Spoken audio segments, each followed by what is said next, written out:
We are live. I love that it advised us of that in writing and with a little ping at the same time. So hi to anybody who is joining us today. I am joined today by Tsveletina Hinova from Thankbox and Perry Timms. Many of you will already know Perry. He is prolific in the HR world. How many books have you written now? Well, 4 if you count a second edition. Yeah. Okay. Yeah. Very, very prolific and, a real thought leader in HR. And Tsveletina has asked me to facilitate this conversation today because Perry and she have recently collaborated on the Stay report, which is looking at employee appreciation, what keeps people in organizations. And they got some really interesting data out of it. So we thought it would be good to have a conversation around what that study has brought up for you, what some of the key findings are. And before I get into that, before we get into the data, Tsveletina, what was it that made you want to do this in the first place, to conduct this research? Oh, yeah. We thought about it for a very long time before we actually did anything about it. And what kept coming in conversation with our customers was that there's so much data out there, but appreciation was still seen as a nice to have, as something that you do almost in your spare time. It wasn't something that we do at the workplace, or it wasn't strategic in any way. It was just when we have time. And that really frustrated me because it really is not a nice to have. It's not optional. So basically, we've looked at a lot of data out there, but what we kept noticing is that HRs would still struggle to go to their boards and managers and discuss the importance of appreciation. And I even had situations where clients will come to me very emotional, being like, "Can you please help? Because I just can't cut through." So that's what drove us into getting the report, working on the report. We just wanted to give appreciation the importance that it deserves, and to show people how to talk about it, what it means if you don't have it. And this is where Perry came into it with his absolute, well, you are an appreciation guru yourself, Perry, so I'm really glad we managed to work with you on that. But we wanted to show that it's not that people don't believe in appreciation. It's not, we don't know how to communicate about it. We don't know how to show it as a strategic advantage. And I think that's what we've done with the report. I'm just thinking as you're saying that, it's interesting, isn't it? Because I think with a lot of organizations, appreciation is something that just kind of happens informally, but nobody necessarily labels it or thinks about it in a proactive or strategic way. Perry, what is it that you find particularly interesting about this as a topic in the world of HR? I suppose if I go back to my kind of fascination with human energy, it's something to do with that, right? So if we see an underperforming sports team who are really up against it because perhaps, the opposition have got some brilliant game plan and they haven't adapted very well, if they start to argue with each other, guess what? They just get worse and they try and sort of force themselves to counteract that. But if they show a bit of appreciation for people's effort and for opportunities they're trying to create, you can see that it kind of lifts them. Now, that's the sort of quantum force that people have. Now, in the workplace, we think that things like appreciation are just nice things to do when everything's going well. And the irony is, when things are really tough, complex, difficult, that's when we start to crumble a bit and go, have I lost my touch? But if somebody says to us, I know that didn't quite work out, but what you put in effort there was really impressive and it meant a lot to me. Oh my God, we just completely change our attitude to things. And suddenly we start thinking about where we might be able to win rather than just run away from something. So I think there's something about the energy side that workplaces just don't take into account. We just think it's all engineering. Well, it's a system, but it ain't just engineering. It's interesting, isn't it? The report makes a distinction between reward and appreciation, in that one of those drives compliance, one of them builds identity and meaning, which is a little bit of what you've just talked about there, Perry. With your experience of working with organizations, do you think, to what extent do you think organizations recognize that distinction? That's a good question. Is that for me or Tsveletina? I think. Oh, sorry, you me? can. I mean, yeah. Do you want me to sort of kick Yeah, off? And you then go first, Perry. Then I'll fill it in? ask the same. Yeah, so yeah, I definitely think there's something in the fact that they kind of don't treat it as something that needs care, attention, nurturing, that kind of thing. They kind of think it's just like civility, or like it's tagged to personality or something like that. So you will hear people who will say, I've just gone from one team to another and the difference is palpable because they don't appreciate what I'm trying to do there and I'm newest into it. So they kind of shrink away and then the social fabric disappears. So in that respect, it can have really detrimental impacts to outputs and to problem solving, and just that sense that people feel they belong in that environment, especially if you're different, right? Especially if you're not like the rest of the team, you start to question whether you've got the merit. But actually, you probably haven't had a fair crack because you don't really know what the kind of climate is where you are. So I'll kind of lead with that, and then you can build on that, Tsveletina, if that's all right. Yeah, absolutely. I think reward sometimes becomes the main language of appreciation in organizations. And I think that's not quite the right path, because we often turn rewards into points and leaderboards and games, and we lose what appreciation is supposed to give us in an organization. And reward becomes just transactional. It doesn't have much meaning behind it because we're so focused on winning at the game and collecting more points so we can get, the actual reward at the end. And I think if you combine appreciation and rewards together, that's when it can become really powerful. But you have to always start with appreciation, because appreciation carries the signal of what matters. It says, this is the impact you had, this is what we value, this is what we want to see again in an organization. It's what it gives people the clarity about their contribution, and it's what builds culture and belonging and that feeling of like, I want to be there.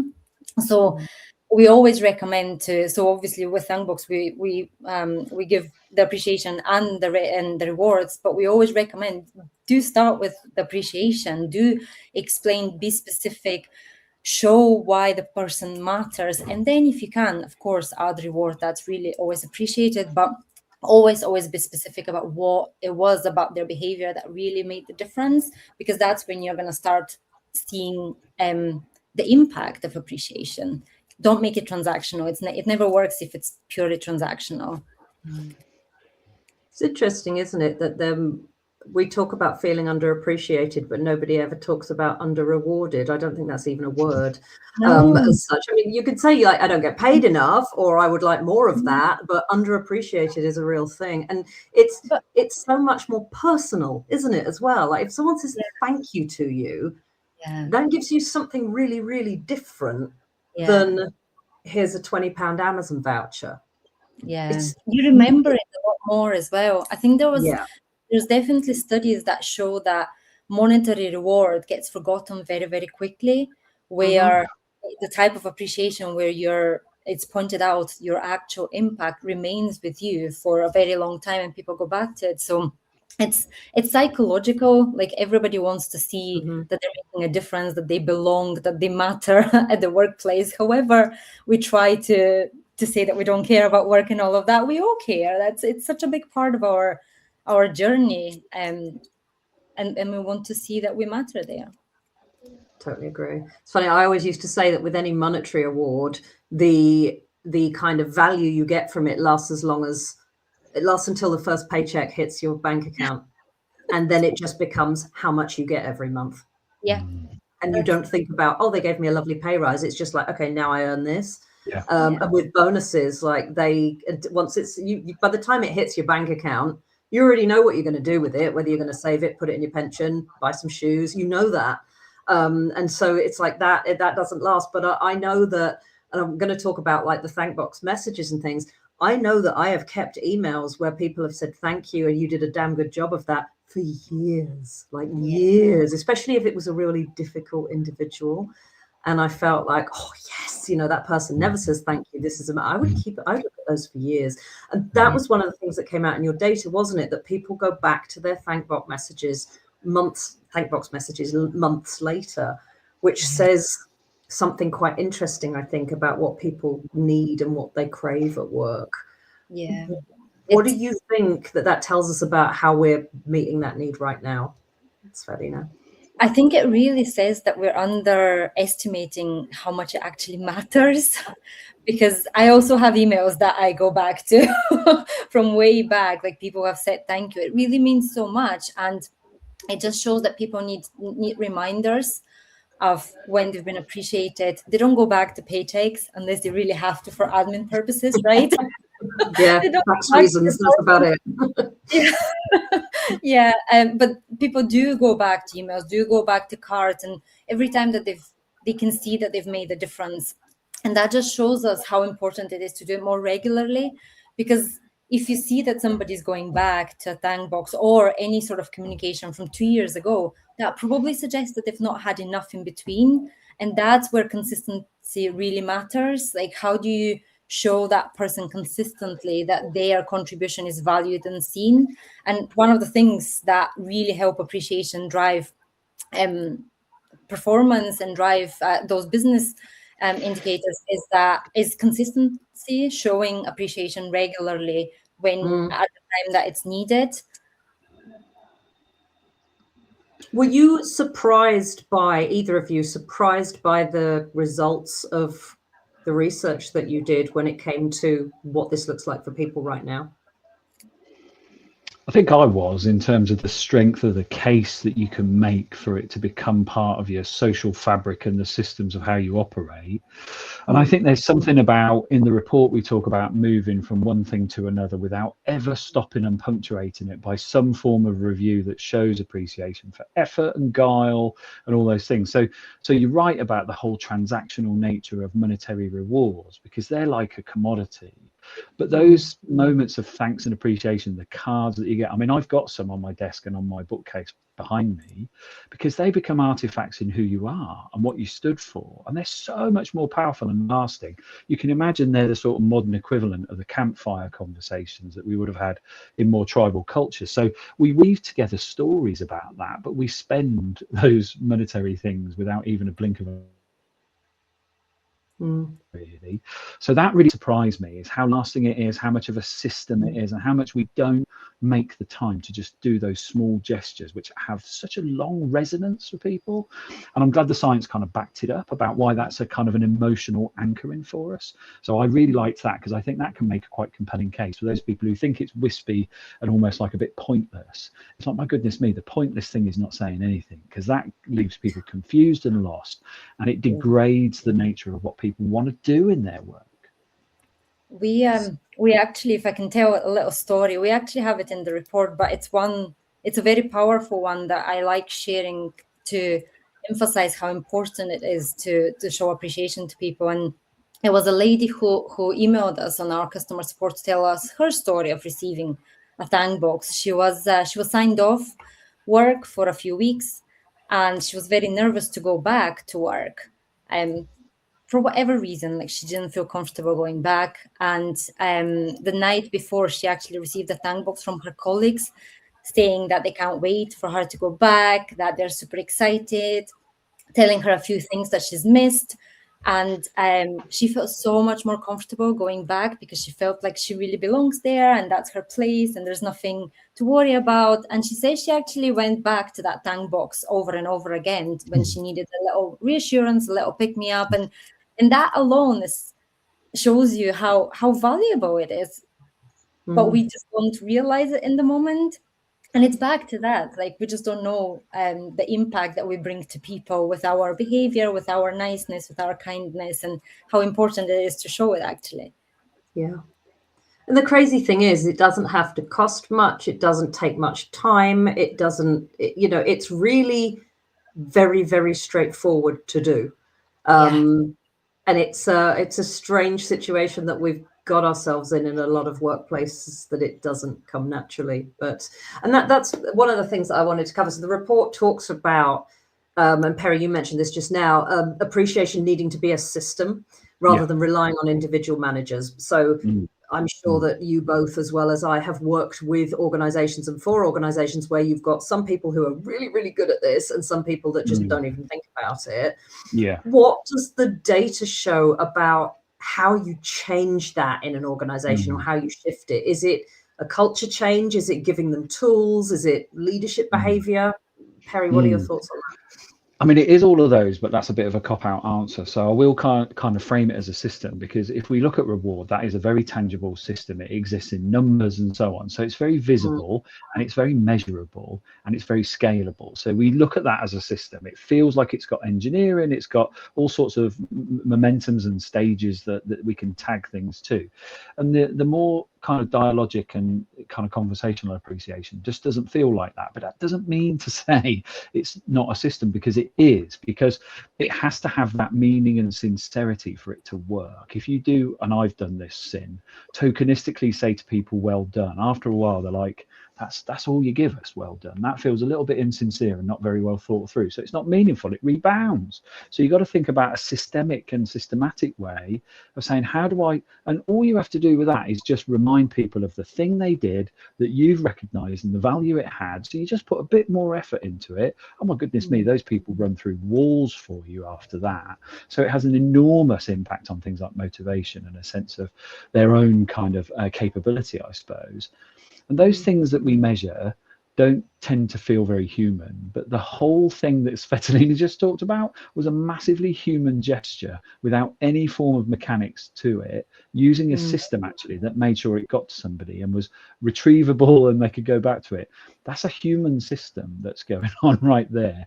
And then I think the whole thing about things being scalable, and we kind of think, well, do we have a thank you campaign? It's like, no, you don't do that. That almost sullies the nature of it. It's just you thinking about the relational side of your work, and you make that a much more deliberate habit.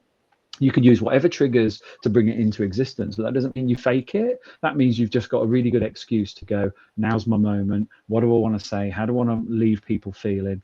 And there's this thing, isn't there, about a reciprocity of it. The more you give it out, guess what? The more you get. And therefore, the more you know what you're doing is right or not. So it's a really strong signal in the system. Yeah. It's contagious. I think you're 100% right, Katie. It's completely contagious. That's why appreciation needs to be super visible, because that's the impact that it has on people. When you see somebody being appreciated, you want to do it yourself or receive it yourself. But it's definitely, you can see that rippling effect across the organization when you make it visible enough that people see it everywhere. I mean, example of that is you and your colleague came to the Evolving HR event in Bristol last year, and we set it up so that people could leave a message of appreciation for someone on the day, whether it was a speaker or, you know, somebody they've been chatting with over coffee, whatever it was. And you find that once people start to see them coming up on the screen, it's like, well, I want one of those. And I also want to tell someone that, you know, and it was little things like, so-and-so's wearing a fantastic dress today, or you look really lovely, or your speech was great. And I found it really motivational and all of that sort of thing. But the piece that you just said about it being contagious is so true. And that's just like a one-day event. But I can imagine on an ongoing basis in an organization that would have such a significant impact. Oh, that was such a great event, by the way. Just there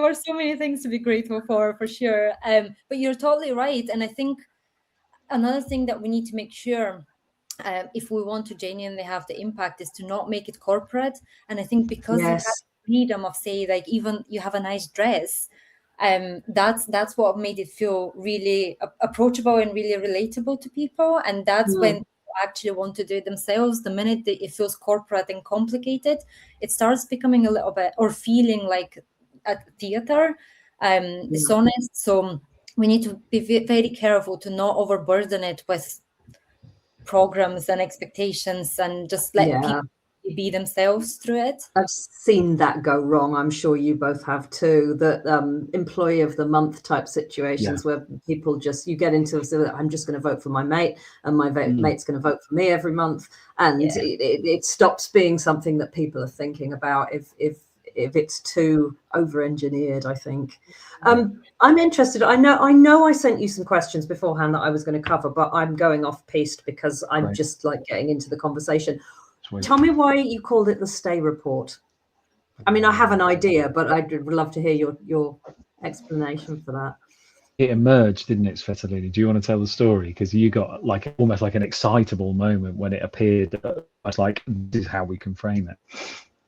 I mean, we didn't start with the STAY report. We didn't No. start with the STAY acronym. We just had a whole lot of data and information that we all really enjoyed going through. And suddenly, so first of all, the whole goal of the report was to make it really clear, really relatable, not overcomplicated with data and difficult terms. So we were like, how are people going to remember that and make sure that they can follow through it? Because it's a long report, right? You need to pay attention.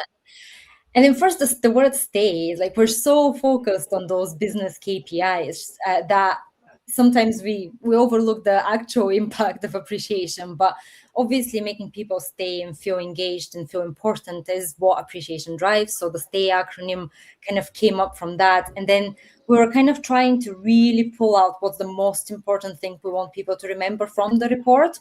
And it was exactly those steps. Like, you send the signals as an organization. Whatever choice you make, whether to have appreciation or not, you are sending signals. And I think people really need to understand this and to make a choice here. And then you've got the trust. So if you send the right signals, you are going to build trust with your employees, which is incredibly important to bring belonging and to feel like you, the attachment basically, which is our A. And then to have all of that, you need to really do it your own way. You need to really make it feel like it's built for your organization, not just copy it from another place. You need to understand what people value. You need to really start from your team's values, not your company values even. Just start to understand, like, what does your team care about? Start from there and then follow those steps, and you're going to get through a really good place. So in our heads, it was just such a clear path that you need to follow, and how one thing, if you get it right, you're going to get to the next and then the next, and you're going to have such a strong culture of belonging that it's going to drive those business results that we all want. And so, yeah, it was a whole journey, to be honest. It emerged, didn't it? Yeah, that's so cool. I'm glad I asked now. Yeah. Nobody comes out like that. Yeah, sorry, go on. Can I just add that I found the attachment bit so powerful, because I think what we've done with appreciation is it has been that wispy, nice to have, and at times when it's really intense and pressured, we're attached to a very different energy, and we almost don't even look for that kind of appreciation. So the power in that attachment bit is it really, really resonates when we least expect it. And actually, when we're not getting it at all, there's nothing to attach to. So we feel very almost like unanchored and loose and sort of fragile, I suppose.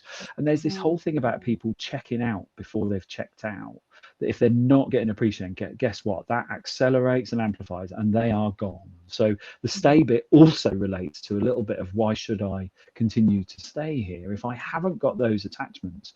And I've got this lovely story about people who do the refuse collection. When I asked them, when I was doing some client work, like, what gets you out of bed in the morning? Because this work is really hard. And they looked at each other and went, all of us. They were attached to each other. They support each other. They appreciate each other. And that was just so powerful for me. And that attachment bit I found was really much more deeply moving than I thought it was going to be. And imagine the power within a business when you've got this attachment. Like, you're gonna go over and beyond in every task you do if you feel like you've got a place there. Yeah. It's a win-win, really. Yeah. It is, isn't it? It's yeah. I wish that there were more employers already that could see the value of things like this, and I know there are, and it's definitely getting better. But I'm just so cynical, because I spent half my HR career in financial services, and it's like always at the bottom of the heap on absolutely every initiative. So I always think there are organisations out there that do these things really well. But I just didn't ever get to work for any of them, unfortunately. What you mean? Yeah, Perry, isn't that bizarre, Kirsty? Though, can I just interject on that one? Isn't that bizarre in financial services, where the attachment to the client is so strong? That's part of what you're there to do. So how can you be attached to a client so strongly when you're not attached to each other? Because all you're doing is posting numbers and gamifying it, like Tsvetelina said. So it almost feels counterintuitive that you only do it one way. Yeah, it absolutely does. You've written about and spoken extensively, Perry, about the future of work, and what organizations and HR departments need to look like in the future. Where do you think appreciation fits into that? Is it strategic infrastructure? Is it is it about getting people to value their employees more? Yeah, I think it is this kind of quiet strategic infrastructure, really. And I say quiet deliberately because it rarely has a fanfare to it or somebody kind of making a big deal out of it. But if we think about it as infrastructure that kind of binds us in a relational sense, I think from that point of view, we can use it almost like as a self-check on, as we're starting to change because technology's coming in, because we're reshaping our business model, whatever it might be. That's very head technical. And we're all very occupied of thinking about those things. And then if we don't do the heart, soul, spirit thing, guess what? We just become head thinkers, and we lose some of the relational magic that will help us counteract the big rush towards automation, technology and efficiency. And then we'll kind of wonder why people would turn up and then just disappear after a while, because they don't feel anything about the job. It's just all cranking handles of a different sort. So I think there's something about it being a strategic infrastructure of craft. It is crafting us, showing how what people do for us means something to us and letting them know that. And like you said, it's tiny, but the resonance is huge. So in any future of work scenario, I reckon we've got a chance to kind of double up that and kind of really show that actually the human relational stuff is something we absolutely want to amplify whilst we're automating everything else, because it's almost like we'll just become click-through agents. We'll be like the Matrix. We'll just be sucked into the void of power, when actually what we want to be is celebrating all those craft-like things that people do for us, because the intent and the kind of, I suppose, virtue is there. That's the stuff that will remind us work is worth it. That's where I see the future going. So it's not like we'll have some kind of index on this, on thankfulness, but I think it will become an infrastructure kind of thing. There's just like some powerful silent rippling force for us to do good whilst we're automated. It's going to be interesting in the next few years, watching how all of that balances out, because I think certainly employees are wanting more of the value, the appreciation, and getting a sense of contributing something useful in their work, whereas organizations are like, how can we automate this? How can we have less people? How can we get this done quicker? And it's a real kind of interesting time. Yeah, look at the bots, right? Look at how the bots interface with you. They are so appreciative and complimentary about what you put in there. It might be a bit sycophantic, but they are like that. They make you feel good about what you just asked it. I actually told my ChatGPT last year to stop blowing smoke and to not all of my ideas are good. Some of them are rubbish. I need you to tell me if it's like, please don't tell me everything's good, because I'm I'm not stupid. I know it's not. That's a really good example. With me. That's a really good example of it doing appreciation being done wrong. Yes, you can. 100%. It's like, do not tell me I'm perfect, because I absolutely appreciation. Yeah. There's a thing you can do at the moment that's been going around at the moment, where you can just type in whatever LLM you use, just type it, roast me, and don't hold back. Oh yeah. I need to try. It's brutal, but it's I've done it. Yeah. Have you? Yeah, I've done it. I won't tell you. I was not remotely upset by any of it. I read it through and thought, damn good point. I know this. This is correct. So interesting.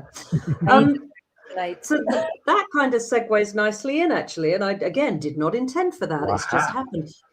But the report is pretty honest in saying that recognition systems can backfire. They can go wrong. And we talked a little bit about, popularity contests and the whole employee of the month thing.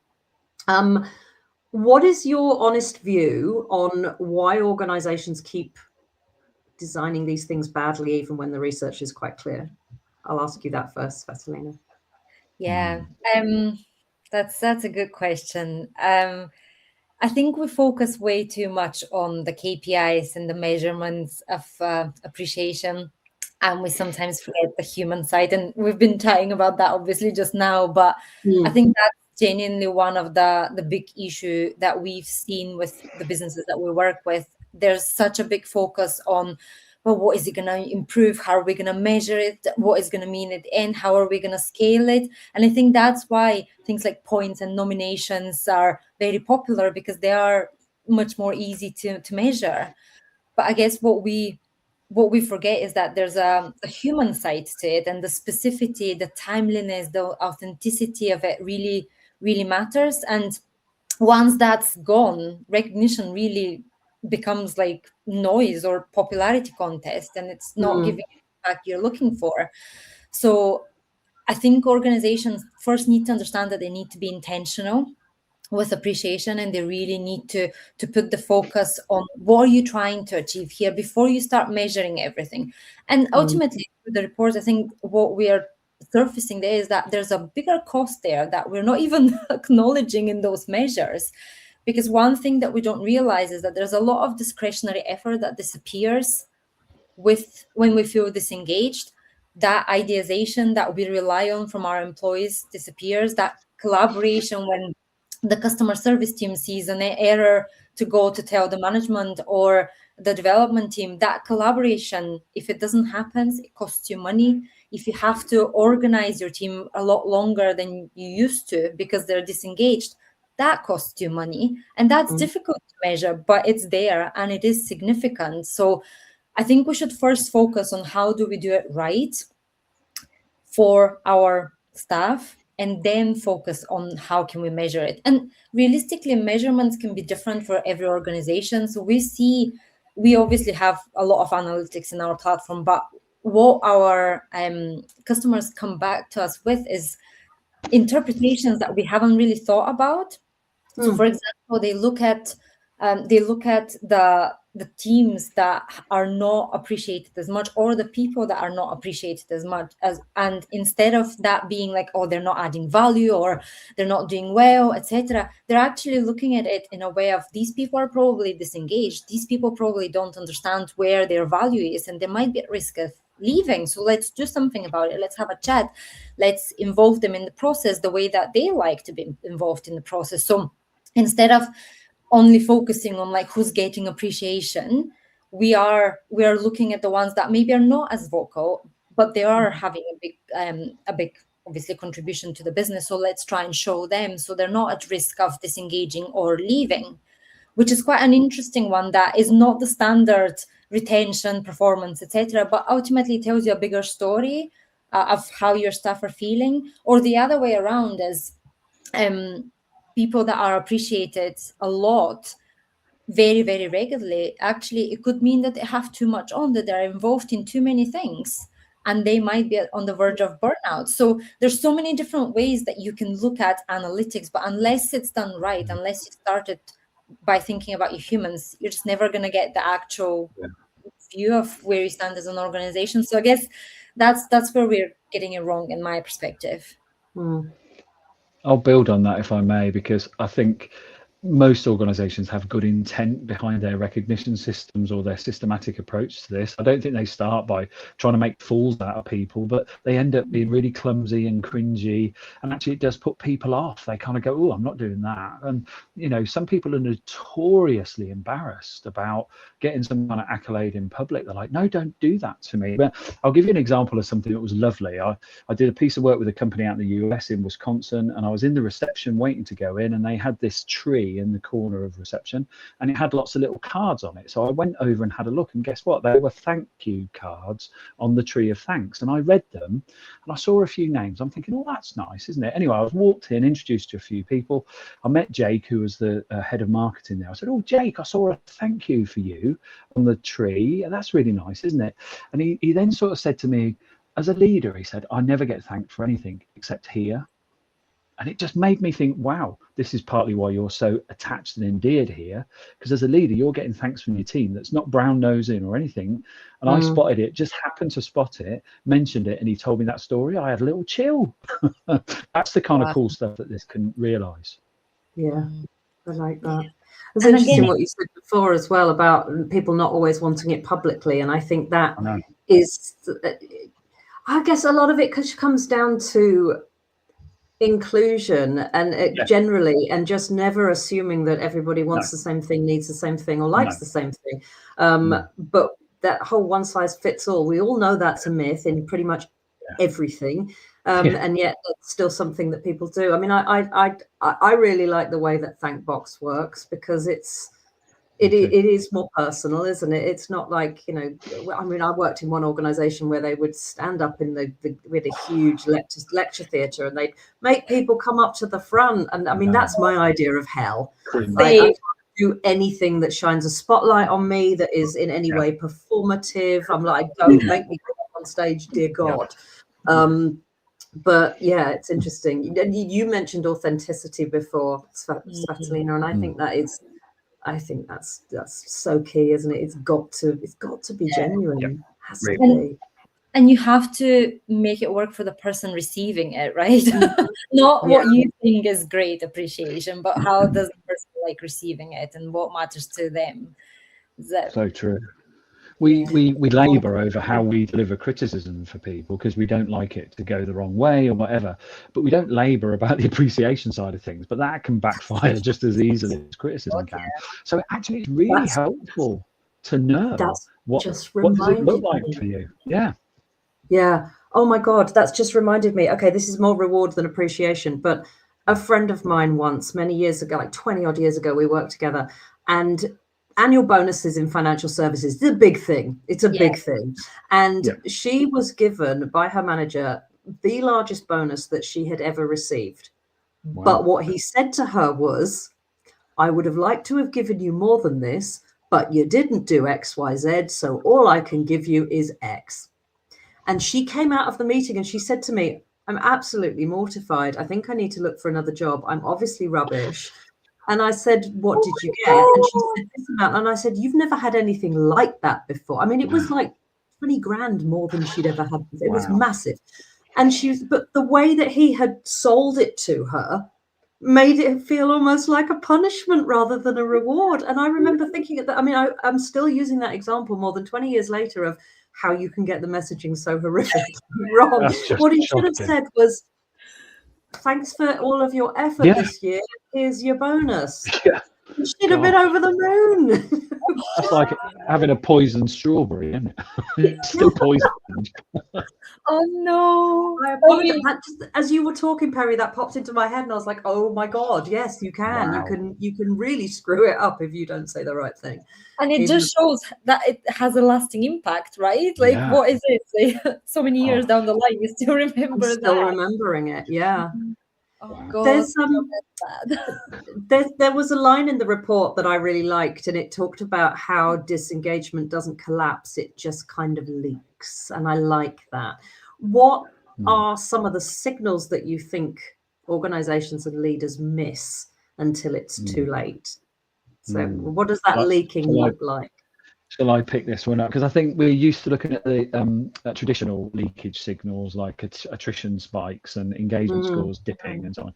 But I think that we're missing on a lot more subtle ones. And Tsvelitina's already talked about one, which is where people just kind of go, I'm not doing that extra thing ever now because it just doesn't get recognized.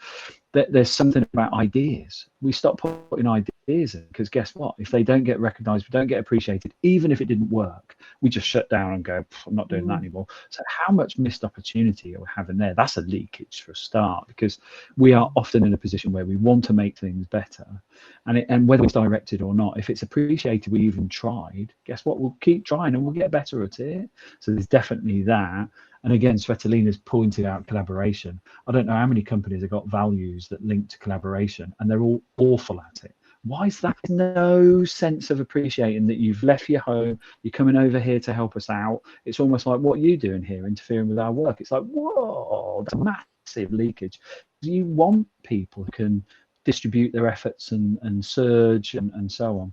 And I think just generally the energy levels. I walk into some organizations, I can tell whether there's a culture of appreciation. It's either flat and people are in headphones and just don't really care about any dialogue, or there's a bit of vibrancy going on and you can see that people are recognizing each other. Those signals, I can feel them. And I often say, wow, is it normally this lively here? And people say, yeah, we've got a really strong active culture. And guess what? If you like it quiet I can see where that happens too, because there's some really nice head down space or whatever. So I think it's all those things. Those are not written down, but you can feel them, see them, and you can track them. I think they leak out big time. Yeah. They drive the cost up for sure. Oh, for sure. Yeah. Is there anything you'd add to that, Tsveletina, in terms of what you've seen? I think that's such a big point that people just miss out on. I think we say often like our values are collaboration, but we don't truly understand what that means on a business level.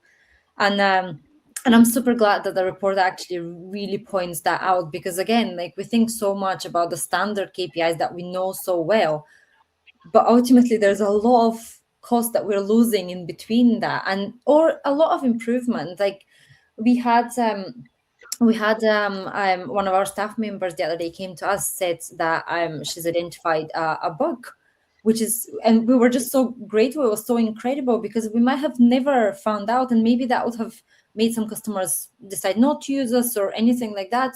But it wasn't big enough for us to understand, but it was big enough to maybe convince some customers not to come to us. And we were so grateful to her, but she felt safe to come and tell us. She felt like, she belongs in the business. She cares about the business. So she wants everything to go well. And that ultimately meant that our customers are going to get a better product, because we fixed that very quickly and it was sorted. We didn't lose customers. And that's what every business wants, right? You want those people that are going to come to you with an issue or with an idea or something they've read in their own time and they want to try at work. And this is what drives the better performance of the business. This is what drives culture. This is what makes people stay as well. I'm just glad that we were able to surface that and maybe point a bit more attention on something that's not talked about often. Nice. Yeah, love that. The opposite of bystander effect, I suppose, where we see something, could fix it, we think, no, I'm not going to bother. It's like, I'm going to take responsibility to point this out, knowing you're not going to criticize me, it's not going to be laughable. I mean, that's at the heart of Amy Edmondson's psychological safety kind of framing, isn't it, really? That you can speak up like that without fear or punitive consequence. Absolutely. Yeah. So if there's someone watching this conversation who is in a standalone HR role and has very little budget and thinks they're going to struggle with buy-in from senior leadership, how would you advise them if they want to start shifting the appreciation culture in their organization? What is a piece of advice that you would give them? That's a really good question, because it does feel like, if you listen to this, you kind of think, I've got to have a big system in mind, and you haven't, because Thankbox is beautifully individualized, so that is there. But I think we've just got to kind of habitualize and normalize this kind of stuff. I'll give you an example where I've seen it work really well. It was a printing company, and so they had people who were doing sales and business development, people who were running administration and logistics, and people who were doing the actual printing. And instead of working in those silos, they created 4 houses, and they gave them the Harry Potter team names, whatever they're called, I can't remember. But not to interfere with the work, but that's where they talked about culture, learning, and appreciation. And guess what? That became infectious, that even if you weren't anything to do with delivery, if there was a problem, you would know and you would help out. And there was massive appreciation amongst those different verticals. And they didn't even design it to do that. It just became a normalized thing to do across functional borders. Tiny company, 1 HR person. And they sort of just orchestrated this, can we get together in a different form, not for the work necessarily, but how we show up and help each other. Oh my God, it had a massive impact on their success. They were award winning and everything. So this is where the stuff trickles out when you're very deliberate about it in the context of how you are. Nothing was cringy in that. It was all just appreciative stuff. So you just have to habitualize it, normalize it, and do it sincerely, I think, is how I talk to it from an individual HR perspective. Door down saying, let's all be appreciative of each other. Just go, wouldn't it be nice if we could solve more problems, more participative, etc., etc. I'll say, how do we do that then? Appreciation's at the heart of it. That's kind of the argument to make. I love that. Yeah, I love that. Or simply just start saying thank you more. It's contagious, as we said. It's rippling. So when you say thank you 10 times this week, those people are going to start noticing, they're going to start reacting to it, they're going to start feeling it, and then they're going to start doing it. Just surface it a bit more, and just watch what the feeling is. It doesn't have to, appreciation doesn't have to break the bank. And actually, like I would discourage you going through a big program or a big, complicated platform or anything like that. Just start very simple. Just start celebrating, start acknowledging when people have done something different. Start surfacing it in a meeting or post-it notes on the walls. It doesn't have to be complicated at all, but it has to be visible. People have to see it happening, so it has the rippling effect. I love that. And I guess something quite important before we finish up, where can people get hold of the report if they want to have a read? So I put a link on the chat. People can see it there. Or if they just go onto Thankbox, there's a little section at the top that says the stay report, and they can download it from there. Brilliant. I would love feedback as well. So please get in touch with me and share any thoughts people have. I would love to hear it. Is there anything else you want people to know before we wrap up? Sorry, Perry, I talked over you again. I was going to say, no, don't worry. No, I was going to say, Tsveletina, have you got a hard copy right with you now? Oh, I Just do. to show I do. Camera.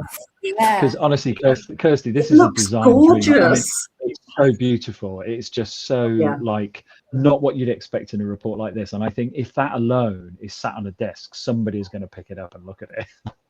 Our designer's done an amazing job. She's so proud of it as well, like it was her baby. So yeah, it's brilliant. Can people get hold of hard copies like that, or downloadable copies, or both? Downloadable copies mainly. We are bringing those with us to any events that we go to. So if they see us in an event, they'll definitely be able to get a hard copy as well. They'll be collectible. Oh, I mean, when you sent it to me, I was like, oh, this looks gorgeous. It really does look lovely. Yeah, your designer deserves a for that. It looks fantastic. Barbara, you're listening. Well, thank you both of you. This has been a really interesting conversation, and I know that this is a topic that is going to resonate with so many people watching. Quite honestly, anyone who works in HR, it should resonate with them because it's so important. Yeah. But thank you so much. And if anybody's got questions, you can find either Perry or Tsveletina on LinkedIn. Pretty sure that they're both the only one with those names. We have